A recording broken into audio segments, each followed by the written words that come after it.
Hey everyone, welcome back to my channel. Hope all of you guys are doing good today. How are you guys? It's been a long minute since I've uploaded a video, nothing new, right? But I'm so excited to bring this video to you girls. I usually do ombre nail sets. However, I did want to do an acrylic nail set because I haven't done one in such a long time. So I really do hope you guys enjoy this nail set. The design I did honestly can be done on an ombre nail set as well. So therefore, like I said, I really do hope you guys enjoy this video. Now here you guys, I'm just prepping my nail beds, of course. That's how we start off, right? Removing the shine off of the natural nail, and unfortunately I had no idea I wasn't even on the camera while doing this, so I do apologize. But that's basically all I'm doing, is just filing off that shine off of the natural nail. Then we're gonna go ahead and dust that off to apply our nail tips. Now for nail tips, I'm using I believe it's the extra long coffin C-curved nail tips, and I do get them off of Amazon. I do love these nail tips. I literally use them every day. These are really good for tapered square as well. It makes it so much easier. So if you guys are interested in purchasing these nail tips, I'll go ahead and link them down below on my description box for you guys. And as far as applying nail tips, honestly, you just got to make sure they fit from sidewall to sidewall. You don't want to leave a gap. If you don't have a nail that fits the nail bed correctly, just go up a size. It's better for it to fit bigger because you can file the sidewalls to where it fits perfectly. So always size up if you can't find the correct size. So that's basically all I did here. We're just gonna go ahead and finish applying these nail tips. Then I'm gonna go ahead and cut them down just a little bit, and I'm honestly just eyeballing the sizes on the fingers. I didn't use a measuring tape, or I usually use a nail form to size them, but it's a fake hand, so I'm just eyeballing it. Then after I'm done doing that, I like to go ahead and file the sides of the nail tip, just to shape it up a little bit better to the desired shape that you are looking for. And once I'm doing that, I also like to blend in the artificial nail onto the natural nail. I believe it's really important to do this step because you want to make sure that the sides of the nail tip, or the fake nail tip, aren't like sticking out. I don't know if that's ever happened to you guys, but with me, when I first started, I wouldn't file it correctly. So when I would apply the acrylic, you could see like the corner of the nail tip, and it was just horrible. I don't know if you guys understand what I'm saying, but if you do, you know what I'm talking about. So just make sure you blend in those nail tips. Now these are the two primers I use, the No Lift Nails primer and the Young Nails Protein Bond. I'm using this color Peaches and Cream from Valentino, and I'm using my Valentino brush as well. Now before I start talking about application, I did want to go ahead and talk about the primers that I'm using. Obviously I'm not using them on the fake hand because I don't find it necessary to do that, but I did show them to you guys because honestly those two primers have really changed it all for me. Specifically the No Lift primer. I do know a lot of people don't like that primer because of the smell. I've heard other people that say it burns, but so far none of my clients have complained about it. I've had a few clients not complain, but kind of like bring it out there that it kind of smells bad. But I think any primer smells bad. It's a chemical, you know. But that primer honestly has really helped my my nails from lifting. I usually apply that before I apply the protein bond. Reason why is I like to use that primer as a dehydrator. When you guys apply a dehydrator, you notice that the nail basically, you know, doesn't have oils anymore. It looks completely dry. And that's exactly what that primer does. When you apply it and you let it dry, it literally removes all the oils off the natural nail. So I think it's perfect to use to prep before applying my protein bond. And I feel like it makes my protein bond work way better than without it. So as well as for Opry nail sets, I do use that primer. I apply that before I apply the Opry primer. And all of my clients that do get Opry nails, they never have lifting. Like, they always come back with all of their nails on, which is amazing because I know, you know, it's soft gel. So a lot of girls, before I would even use that, they would always come back with like a few nails missing, and they would always tell me that they would just lift.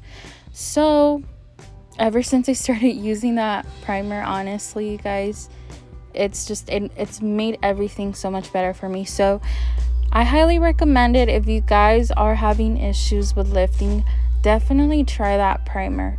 Trust me, it'll really help you out. But anyways, I think I already talked too much about that. Now, as far as my application here, I try to do the 3-bead method. However, I don't always do that, you know, depending on the length of the nail, depending on the size of your brush, you might need more beads. So I don't necessarily focus too much on the 3-bead method, but I do try to focus on the way I apply my acrylic. I always want to make sure that it's leveled correctly. That way, when it comes to filing, I'm not filing forever, you know. It really takes time when you don't apply the acrylic correctly, and you have to fix it when you're filing because you don't want a very bumpy nail. So application is the key, you guys. As you guys can see here, I apply more than one bead, you know, small, big beads, whatever I feel like it's necessary for the nail to be leveled correctly and for it to have a good apex. A good apex is very important. So as you guys see there, I'm applying just a little bit more on that apex area. You don't want to apply too much on the cuticle area, because if you apply too much, it will just lift as well. You want it to be flushed to the natural nail. So that's basically it for my application, you guys. I usually start a little bit underneath where the artificial nail and the artificial nail and the natural nail meet. So that's usually where I start, and then I'll work my way towards the cuticle area. But yeah, that's pretty much it. If you guys have any questions as far as application, even primers, like I said, I did go ahead and give you guys my little secret as far as my primers. But if you guys have any questions as far as applying acrylic or what acrylics I use, I did show you guys my Valentino, what is it called, my Valentino color here. Usually for cover colors, I use Valentino. I'm obsessed with it, with his covers. So yeah, but again, if you guys have any questions, feel free to comment down below, ladies. I always reply back to every single one of you guys, and if I haven't, you guys, I do apologize. Sometimes I don't know why I don't get the notification, so I always like to go back into my videos and scroll through my comments to see if I ever missed a comment, and I'll reply even though it's like 2-3 months later. But if I haven't, I do apologize. I'm not ignoring you guys, I swear. So feel free to ask me anything you guys want. Like I said, I always answer to every single one of you girls. So yeah, you guys, we're just gonna go ahead and finish applying this, and then we're gonna go ahead and start with the next step.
So now we're gonna go ahead and start shaping up our nails. I do like to point the nail downwards, and I like to file here, as you guys are watching, up and down, just to perfect the shape. I like to go from sidewall to sidewall. Now you want to make sure you're pushing against the side and you're not like filing underneath the sidewall, because if you do that, it will lose its shape. I do file a little bit underneath just so it can look a little bit more straight, but you want to avoid over filing. Now when I'm done doing that, I just like to go over the nail, and I don't necessarily file around the cuticle area with my file. I like to do that towards the end. I use my e-file with my sanding band, and I just go around the cuticle area. This helps the acrylic to be flushed onto the natural nail, also to perfect that apex area. So you'll see that towards the end, and yeah, that's pretty much all I do for filing.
Okay, so now for the fun part, we're taking 055 and 035 from Valentino.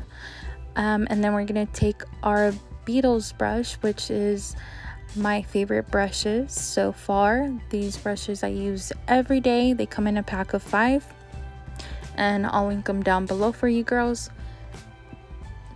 So here we're just gonna go ahead and do a simple design, you guys. However, I am adding glitter.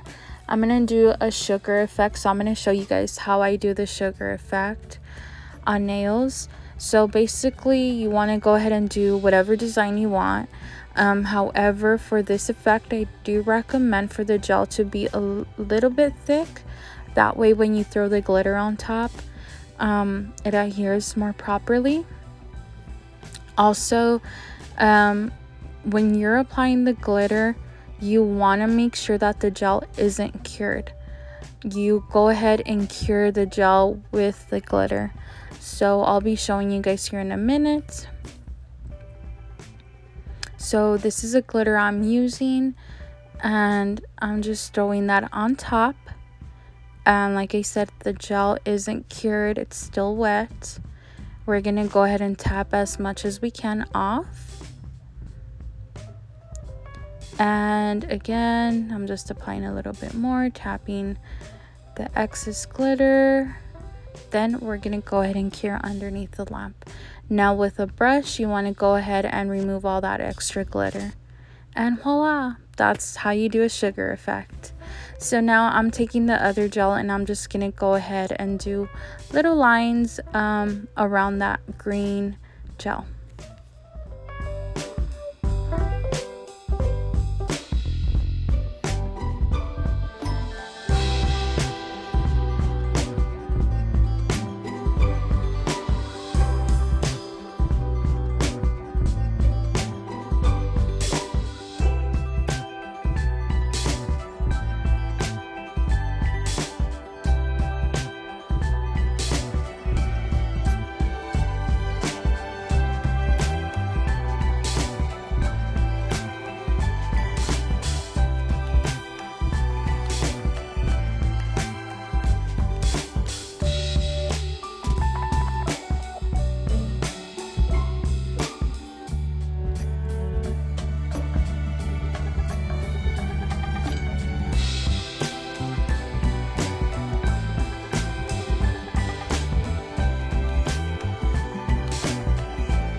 Okay, so now here, you guys, I forgot that the yellow gel wasn't gonna have glitter, but you know, things happen.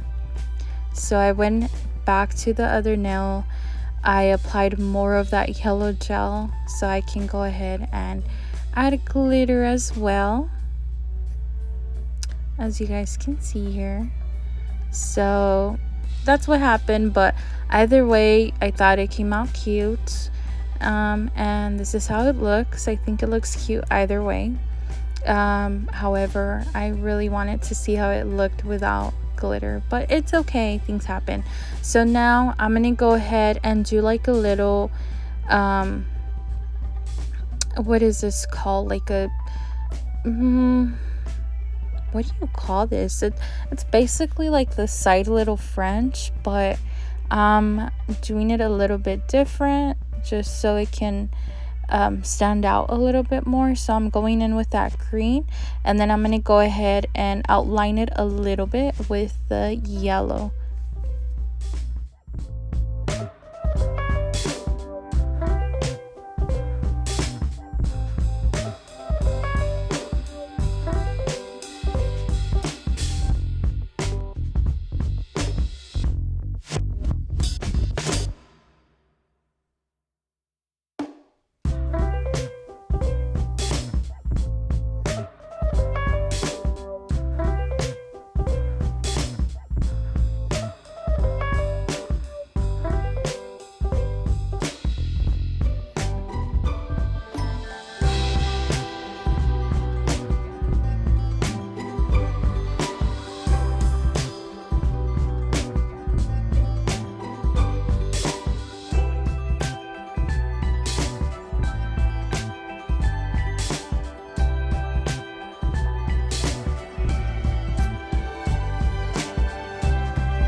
Okay, so now just to add a little bit more to the design, I'm gonna go ahead and apply some crystals.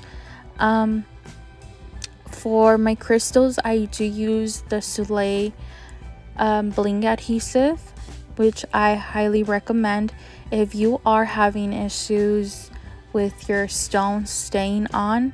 Please go buy a Soleil nail adhesive. Highly recommended. Most of my clients always come back with all of their stones still on.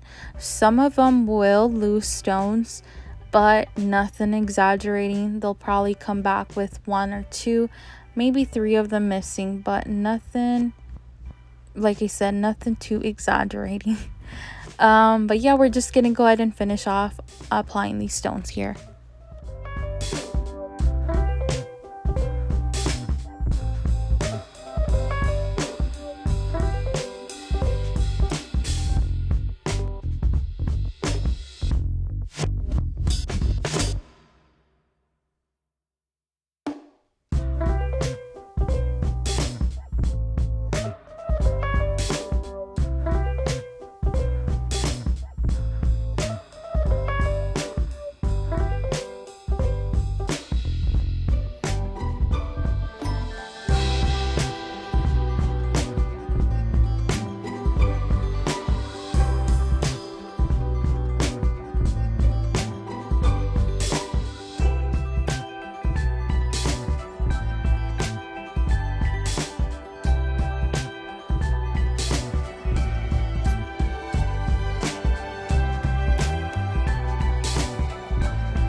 So now I'm just applying my top coat.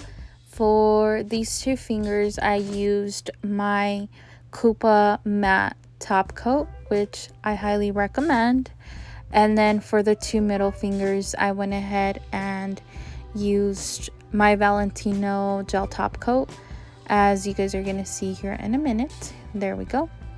And we're just going to go ahead and cure underneath the lamp for 60 seconds. And that's all I did for this nail set. So I thought it came out really cute. It kind of gave me like Tinkerbell vibes because of the colors and how shiny they are, with all that glitter and stuff. So yeah, ladies, like I said, this design can be done on a après nail set as well. So if you guys do recreate, please tag me on Instagram. I do leave my Instagram down below, and this is how they turned out. I thought they came out so beautiful. But thank you guys so much for watching. Please comment, like, and subscribe, and until next time.